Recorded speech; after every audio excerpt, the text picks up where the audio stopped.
My focus today is going to be on what I think we need to do to help rural America. Having come from rural America, I've seen what's happened to our rural communities and towns all over this country. And I'm actually worried about the disappearance of rural America. And it's so important to so many of us because it's where we come from, it's where our values come from.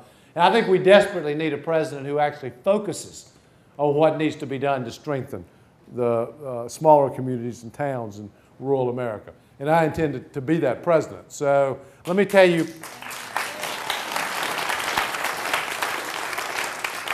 let me give you a few of my ideas. One idea is what I call a REACH fund, R-E-A-C-H, that's an acronym. And basically it's to get money, capital, to rural areas. Most of the capital in America ends up in big cities and urban areas. It doesn't get out to rural areas, which means it's harder for startup businesses, for entrepreneurs, people who want to have businesses and who want to create jobs. It's harder for them to get the money to do it.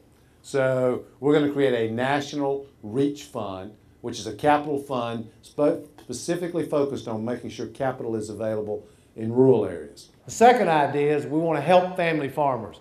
And the best way to help family farmers, in my judgment, is to create a level playing field. And that means cracking down on and being tougher on these big conglomerate corporate farming operations.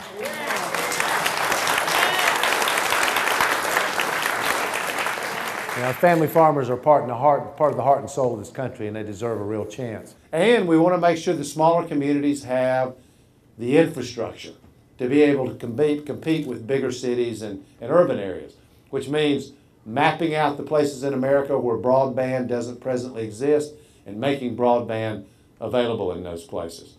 Another idea is we want to make sure that the best medicine is available in smaller towns and communities.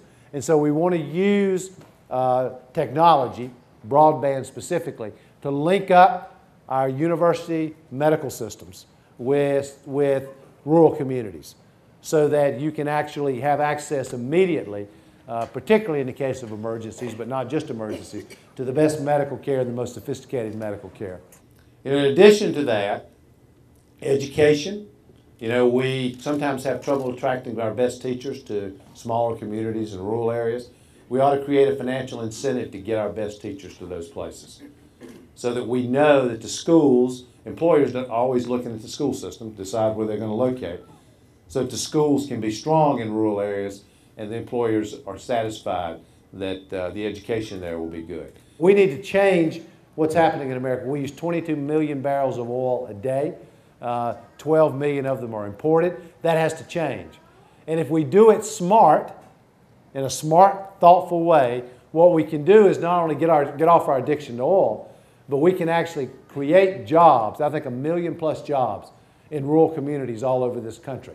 And we can strengthen and help our family farmers in the process.